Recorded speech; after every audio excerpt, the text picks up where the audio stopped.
पूर्व बताए अनुसार बना लें।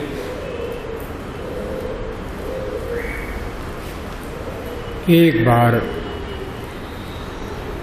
मिल करके पूर्ववत प्राणों को भरते हुए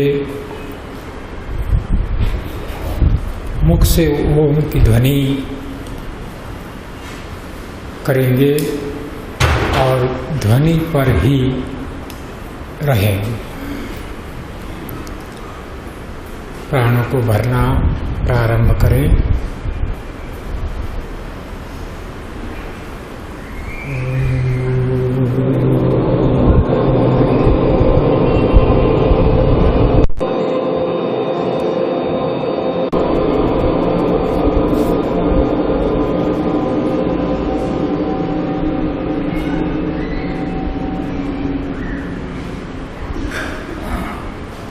धर्म प्रिय आत्माओं,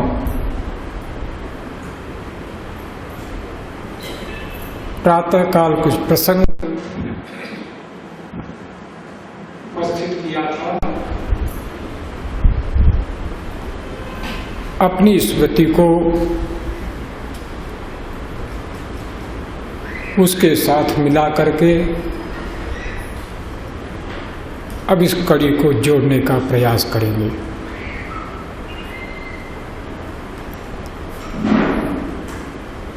अंतिम जो बात उपस्थित की थी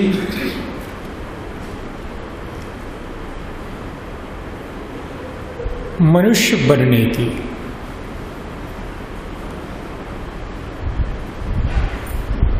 और आपस में एक दूसरे के अनुभव को आदान प्रदान करते हुए एक परिणाम आया था कि ये शरीर का ढांचा जिसके पास है वो अपने को मनुष्य मानता है और किसी दंपत्ति के यहाँ कोई संतान होती है वो भी मनुष्य है ऐसा ही मानते हैं। अब ऋषियों के अनुकूल परीक्षा कर कर देखते हैं हमारी मान्यता ठीक है अथवा ऋषियों की मान्यता ठीक है।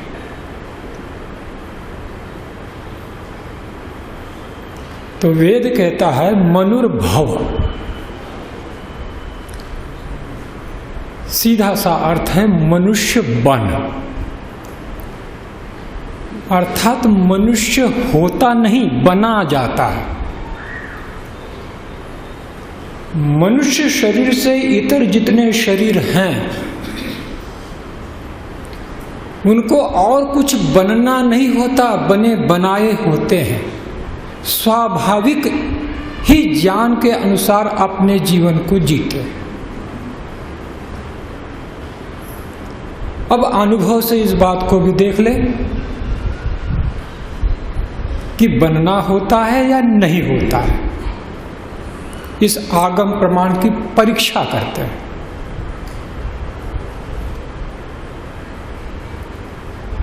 ये जो मनुष्य समुदाय है क्या इनकी भाषाएं भिन्न भिन्न हैं कि सबकी एक ही है? हाँ जी, अब ये स्वानुभूत बात आप बता रहे हैं और ये आप ही नहीं बता रहे, सर्वतंत्र है।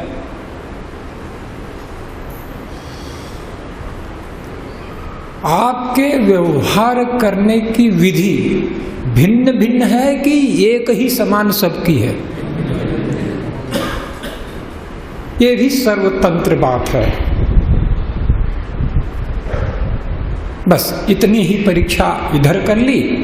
अब अन्य शरीर धारण की परीक्षा करते हैं थोड़ी सी। क्या जिस जाति के योनि के एक ही प्रकार के शरीरधारी पशु होते हैं उनकी भाषाएं भिन्न भिन्न देखी जाती है या एक ही होती है? ठीक। बस इतना पर्याप्त है। अपने अनुभव से आगम प्रमाण को परख लिया हमने और इतना अनुभव कर लिया कि मनुष्य को बनना होता है, पशु को बनने की आवश्यकता नहीं होती। अब ये सर्वतंत्र है, सिर्फ ये परोपकारी सभा में शिविर में आए हुए की बात नहीं है, सर्वत्र। अब वो विधि क्या है जिससे मनुष्य बना जाता है? तो ऋषियों ने परिभाषा वेदानुकूल दी और महर्षि दयानंद जी ने विशेष बल अपने ग्रंथों पर इस पर दिया है।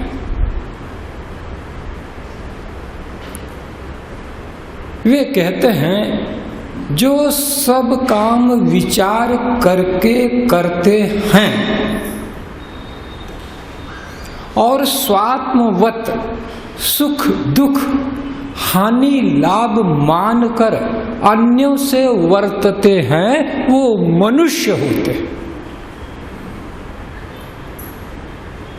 दो भाग, एक भाग में जो सब काम विचार करके करते हैं। अब हमारे पास ऋषियों के शब्द वैसे ही नहीं रहे, कुछ अलग हम संस्कारों से समझ लेते हैं। अब स्थूल विचार से हम ये बात की परीक्षा करते हैं।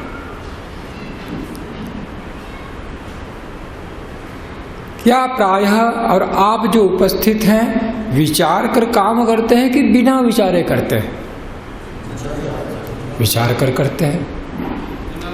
विचार ही है जी।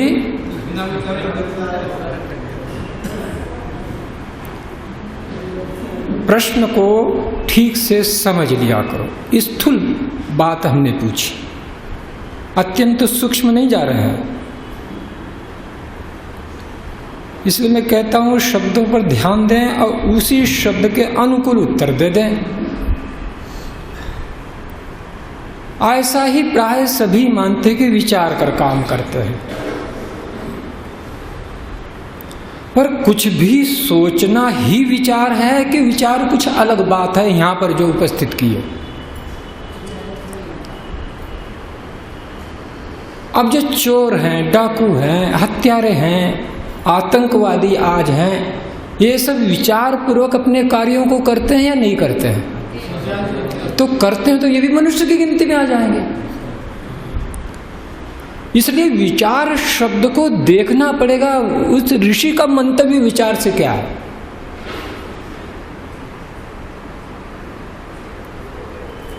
तो आर्य समाज के 5वें नियम में महर्षि दयानंद ने उसको स्पष्ट किया है।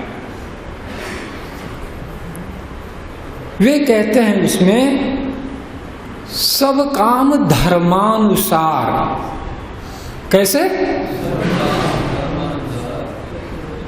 अब उसके बाद और अगली पंक्ति गई, अर्थात सत्य और असत्य को विचार करके करना चाहिए।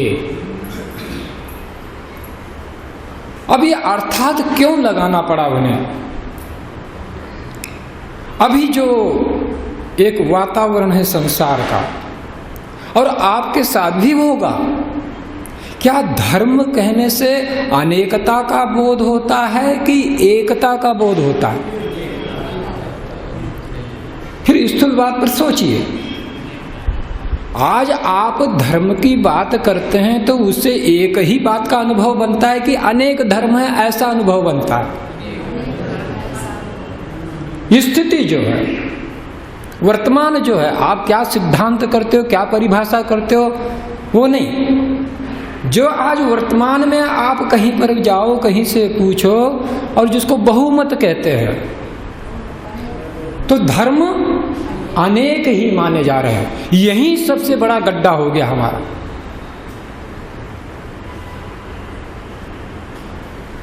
धर्म कोई मत नहीं होता, धर्म कोई पथ नहीं होता, धर्म कोई संप्रदाय नहीं होता, धर्म कोई व्यक्तिगत मान्यता नहीं होती। और इसीलिए महर्षि दयानंद जी ने स्वमंतव्य में लिखा है इस विषय में थोड़ा सा, जिसका त्रिकाल में एक भी विरोधी न हो वही धर्म है।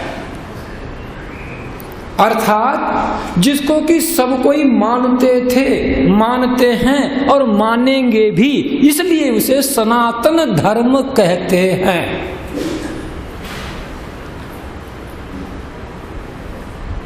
और यहां पर भी इसीलिए अर्थात लगाना पड़ा कि धर्म से कहीं अलग अलग प्रकार की कल्पनाएं न हो जाए, क्योंकि कल्पनाएं तो हो ही चुकी हैं।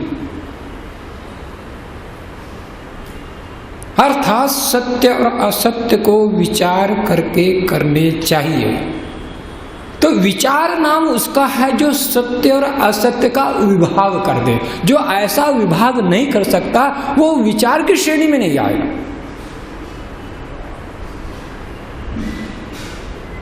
तो विभाग कर देना एक कार्य, उसमें से सत्य को ग्रहण करना और असत्य को छोड़ना, ऐसा करने पर मनुष्यता उत्पन्न होती है, मनुष्यता आती है। ये उनका मंतव्य है जहां तक मैं समझा।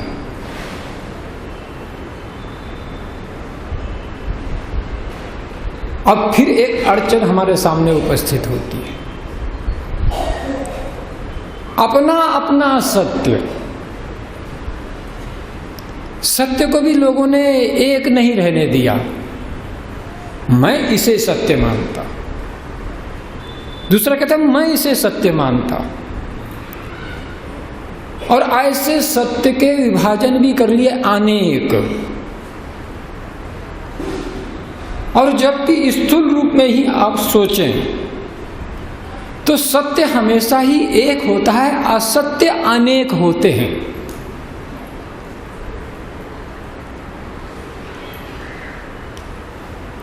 एक खंड हो गई बात।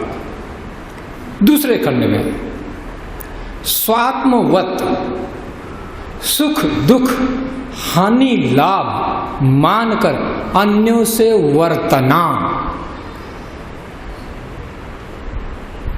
यदि ऐसा नहीं करते तो हम मनुष्य कहलाने के योग्य नहीं। अब ऋषियों की पद्धति से परीक्षा करनी चाहिए। हमने न अपनी मनमानी बात को सत्य मानना चाहिए, न किसी ने कुछ कह दिया उसी को वैसा ही स्वीकार कर लेना चाहिए। अपनी बात की भी परीक्षा करें और दूसरा जो बात कहता है उसकी भी परीक्षा करें, और परीक्षा के बाद जो सिद्ध हो जाए उसे मान लें। और मानकर ठहर न जाएं, मानकर प्रयोग करें और अनुभव में लाएं, और तब पूर्ण अपनी आस्था उस पर लाएं। और सिर्फ मानकर रह गए तो फिर भी आप चूक जाएंगे। और मानी हुई बातें बहुत सी हैं। प्रातःकाल थोड़ी सी बातें बताई कि ऋषि ने कहा कि धर्म का फल सुख है, अधर्म का फल दुख है, मानते हैं। और धर्म ही सत्य है और अधर्म ही असत्य है। इसलिए सुख चाहने वालों को धर्म और सत्याचरण करना चाहिए, मानते हैं। पर मानकर क्या उसका प्रयोग करके कुछ अनुभूति लेने का यत्न करते हैं? ऐसा नहीं करते तो वो मानना फिर हमारे लिए पत्थर बन जाता है। और वो मानी हुई बात को प्रयोग करके अनुभव में लेना योग बन जाता है। योग साक्षात कराता है उस बात का आपको अपने में, और फिर आप कहते हो हाँ ये आगम प्रमाण बिल्कुल ठीक है, मेरे अनुभव में भी ऐसा ही आया।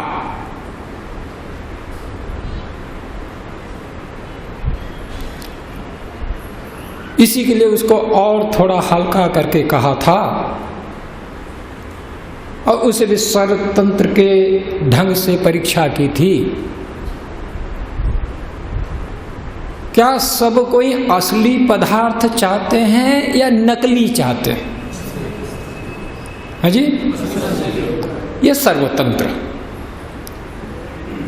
सब कोई उन्नति चाहते हैं कि अवनति चाहते हैं? सब कोई सफलता चाहते हैं कि असफलता चाहते हैं? सब कोई लाभ चाहते हैं कि हानि चाहते हैं? तो जो उत्तर आपने दिया, ऐसे ही संस्कार जहां जहां भाषा के शब्दों के हैं वे सब ये ही उत्तर देंगे, इससे अलग उत्तर नहीं देंगे।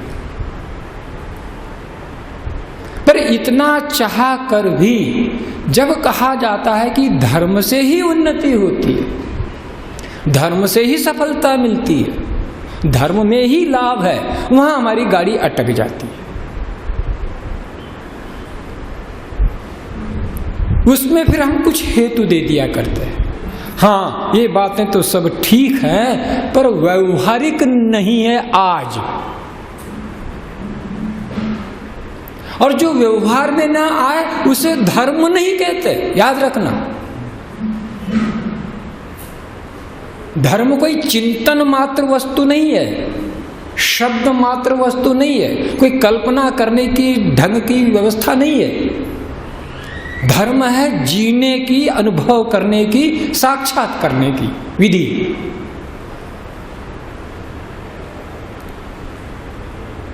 तो इसी प्रसंग में थोड़ा सा स्पर्श करेंगे परीक्षा के विषय में कि आखिर उस सत्य और असत्य की परीक्षा कैसे करें, कैसे जाने कि ये सत्य है या असत्य है। तो महर्षि दयानंद जी ने 5 कसौटियां दी, 5 परीक्षाएं दी। प्रत्येक व्यक्ति जो इस पथ पर चलना चाहता है उसे अवश्य में ये परीक्षाएं जाननी चाहिए, माननी चाहिए, प्रयोग करनी चाहिए और उनसे लाभ उठाना चाहिए।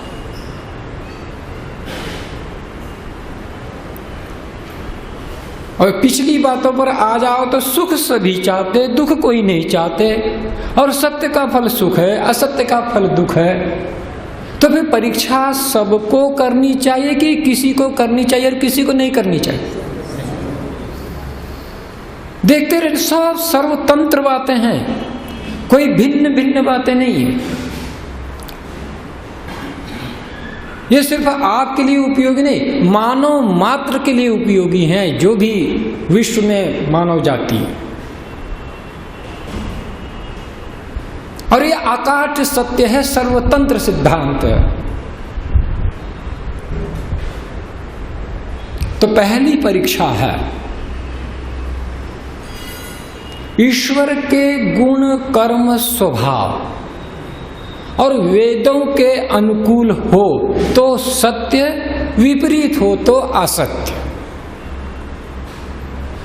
ये प्रथम कोटि की परीक्षा। आप में से बहुत से कह सकते हैं हमें ऐसा न तो वेदों का ज्ञान है न ईश्वर के विषय में विशेष ज्ञान है, परीक्षा कैसे करें? या ऐसे लोग जो न वेदों को मानते हैं न ईश्वर को मानते हैं, तो वे कहेंगे हम परीक्षा कैसे करें? तो व्यवस्थाएं दी। वे कहते सृष्टि के अनुकूल जो बातें हों, जो सृष्टि क्रम है इसके अनुकूल जो हो वो सत्य, और उससे प्रतिकूल हो वो असत्य।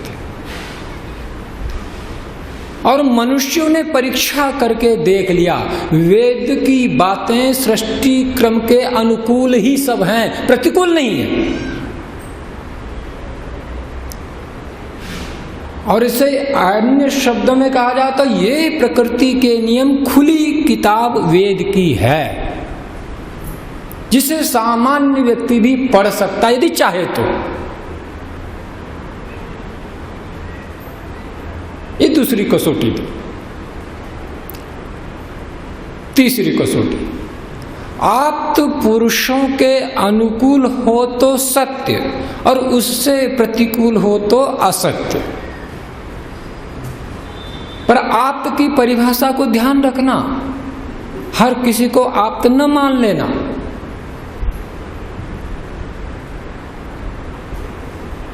आप्त कौन होता है? जो सत्यमानी, सत्यवादी और सत्य कर्म करने वाला, सत्यकारी, निष्कपट और सबके कल्याण के लिए जो अनुभूत बात है उसको उपस्थित करता है, वो आप्त पुरुष होता है। मान लो एक आप्त पुरुष इस मनुष्य की परिभाषा आपके सामने उसने उपस्थित की और वैसा ही उसका जीवन है तो आप्त है, और यदि वैसे जीवन नहीं है तो वो पुरुष आप्त नहीं है। हाँ, आप्त लोगों की बात तो कहने वाला तो हो सकता है, स्वयं आप्त नहीं हो सकता। भूल से आप्त लोगों की बातों को कहने वाले स्वयं में भ्रांति पैदा कर लेते हैं, हम भी आप्त हैं। नहीं, ये थोड़ी सी भूल बहुत बड़ी भूल पैदा कर देती है। जब तक अनुभव में न आए तो ऐसा ही स्वीकार करना चाहिए, आप्त पुरुषों की बातें हैं, मैंने अभी अनुभूति में नहीं लाया हूं, पर मेरे बौद्धिक निश्चय पर हैं और मैं मानता हूं कि ये बातें ऐसी ठीक है। इतना भर कहना चाहिए, और आपको भी इतना भर लेना चाहिए और फिर प्रयोग करके हमको उसको सिद्ध करना है।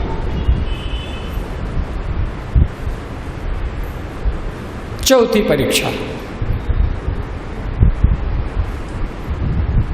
ऋषि कहते हैं आत्मा की पवित्रता और विद्या के अनुकूल जो जो हो वो सत्य और उससे विपरीत। इसमें थोड़ा ध्यान देना, ये परिभाषा बड़ी सरल लगती है पर प्रयोग में करने में थोड़ी सावधानी रखना पड़े, और इसलिए ऋषि कुछ ऐसे शब्द उसके साथ जोड़ देते हैं जो उसके अत्यंत गहराई को उपस्थित करते हैं। वो कहते हैं आत्मा की पवित्रता। जिसकी आत्मा पवित्र नहीं है उसका कोई प्रमाण भी नहीं है, ना अपने लिए ना अन्यों के लिए। एक बात बताई आत्मा की पवित्रता, और दूसरी बात बताई विद्या के अनुकूल। परीक्षा करेगा, आत्मनिरीक्षण ठीक से योगाभ्यासी करने वाला होगा तो अपनी बात को भी प्रमाण के रूप में समझ सकता है। अन्यथा ऐसे ही मोटे स्तर पर इस बात को स्वीकार करके कहेगा मुझे ऐसा है, मैं इसी को सत्य मानता।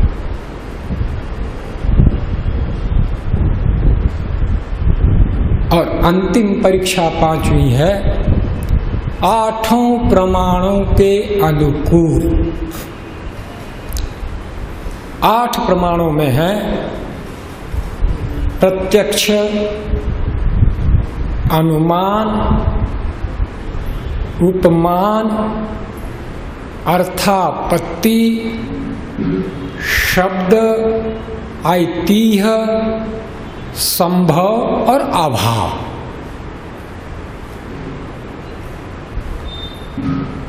अब इसके अधिक विस्तार में नहीं जाते, बस इतना ही समझ लीजिए, उस पर चिंतन कीजिए, विचार कीजिए, और जो 45 मिनट का समय रखा है उस समय में कुछ प्रश्न उठा लीजिए। तो इन 5 परीक्षाओं की कसौटी पर सत्य और असत्य को जानने का कार्य करना चाहिए, और जो इसमें से सत्य आ जाए उसको मानना चाहिए, जो असत्य हो जाए उसे छोड़ देना चाहिए। और इसी को ऋषियों की परिभाषा में विवेक कहते हैं। सत्य और असत्य के भेद को जानना विवेक है। उस भेद को जानकर असत्य को छोड़ देना और सत्य को धारण कर लेना वैराग्य का प्रारंभ है। कोई बहुत अलग भिन्नता से वैराग्य को न समझे, न विवेक को समझे, सहज सरल। महर्षि दयानंद जी ने ऐसी सहज परिभाषाएं दी कि आपके अनुभव में उतर जाए। और परीक्षा भी कर लो, मैं विवेकी बना कि नहीं बना, मुझ में वैराग्य है या अथवा नहीं है। अब मनुष्य बनेगा फिर कुछ बनेगा तो उत्तम कार्य है, और मनुष्य बने बिना कुछ बनेगा तो वो उत्तमता नहीं रहेगी। थोड़ा सा उदाहरण देख लो। यदि मनुष्य बना हुआ है, इस विधान से निर्मित अपने आप को किया है, और वो धनवान हुआ, तो क्या गरीबों का शोषण करेगा या शोषितों का रक्षा करेगा? ये मनुष्य, बस हो गया, मनुष्य परीक्षा हो गई, मनुष्य है या नहीं है। किसी को शोषित होने नहीं देगा, स्वयं शोषण करेगा नहीं, और उनके अभावों को यथा सामर्थ्य दूर करेगा मनुष्य।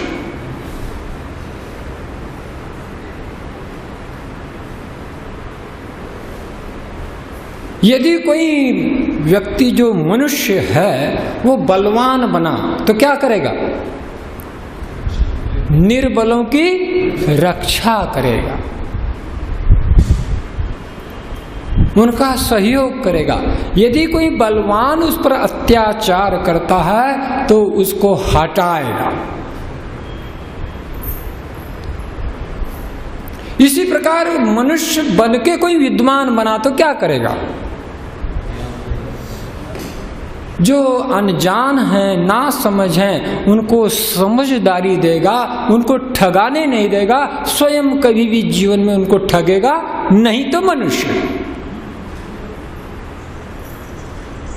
और ये मनुष्यता भर आज समाज में आ जाए तो ये जो कोलाहल, जो द्वेष का है, नाना प्रकार के आपस में कलह का है, ये छूट जाए। और याद रखना एक बात को,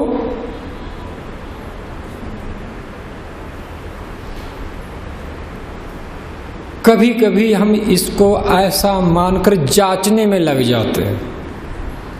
इसने भी सुना, मैंने भी सुना, ये भी पढ़ता है, मैं भी पढ़ता हूँ, ये भी बोलता है, मैं भी बोलता हूँ, इसको देखूं ये मनुष्य है या नहीं है।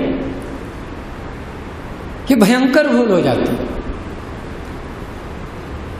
ऋषियों ने कसौटियां किसके लिए दी? आप दूसरों के लिए उपयोग करते रहते हो और अपने को फिर हम अच्छा मानते रहते हैं। हाँ, देखो वो भी ऐसा है, हाँ वो भी ऐसा है, वो भी ऐसा। किसी से गुण ग्रहण करने का सामर्थ्य ही चूक जाता है, और दोष दृष्टि इतनी हो जाती है कि उससे ये मति भ्रम हो जाता है कि मैं तो श्रेष्ठ हूं। इसलिए इसका प्रयोग स्वतः अपने लिए विशेष करना है, और दूसरों पर करुणा से, सहानुभूति से, संवेदना से, प्रेम से, विनम्रता से। जैसा एक बालक ठीक से काम नहीं करता, छुरी हाथ में ले लेता है, और ऐसा न करे कि कहीं हाथ काट ले, बड़े प्रेम से, सहानुभूति से उससे छुड़ाते हो, उससे वैर या दुश्मनी नहीं बनाते। नहीं कोई कर रहा तो अनजानी तो है, और यदि आप कर रहे हैं तो जान ही तो है। और जानवान का अर्थ यही होता है कि अज्ञानी की रक्षा करे, उपहास नहीं करेगा वो। और जो उपहास करता वो ज्ञानी नहीं है, मनुष्य नहीं है। और इसलिए महर्षि दयानंद जी एक वाक्य व्यवहार बानों में बड़ा सुंदर कहते हैं, बहुत अच्छा लगता है। वे कहते हैं पशुओं का एक स्वभाव होता है, बलवान से डरना और निर्बलों को सताना। यदि मनुष्य में भी ऐसा ही स्वभाव हो तो वो पशुओं का भी बड़ा भाई है।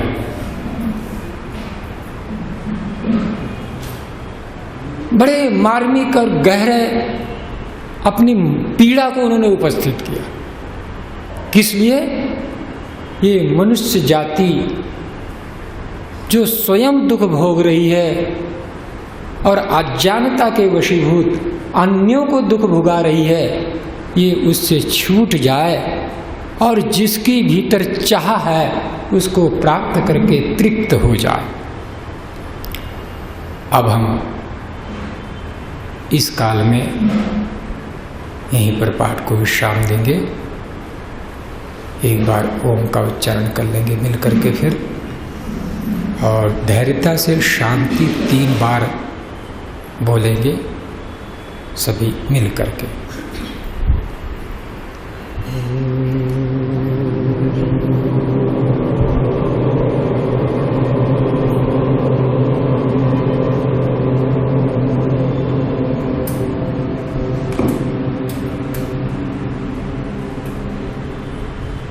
शांति शांति शांति।